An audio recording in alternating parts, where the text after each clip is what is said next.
Hey guys, this is Rekha. Welcome to Rekha स्कलकृति। आज मैं आपके लिए हमजा एंड मांडला और इवेलाई लेकर आई हूँ।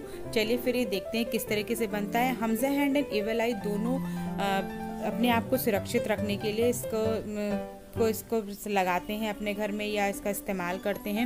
इवेलाई भी को भी हम अपने घर में बुरी नज़र से बचाने के लिए इसका इस्तेमाल करते हैं। उसी तरीके से हमजा हैंड को भी हम अपने घर में बुरी नज़र से बचने के लिए या अपने लोगों को इसकी बहुत सारी ज्वेलरीज भी आती हैं और वॉल पे भी डेकोरेशंस आते हैं जिसमें लोग घर में लगाकर या पहनकर अपने आप को बुरी नज़रों से बचाते हैं।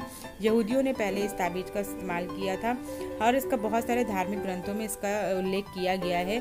चलिए फिर बनाना शुरू करते हैं। अगर आप मेरे चैनल पर नए हैं तो मेरे चैनल को सब्सक्राइब कर दो, जो बेल आइकन दिया उसको दबा दे, जिससे आपको मेरे वीडियोस के नए नए नोटिफिकेशंस मिलते रहें।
मेरा ये वीडियो अच्छा लगा हो तो इसे लाइक शेयर कमेंट ज़रूर कीजिएगा और अपना प्यार से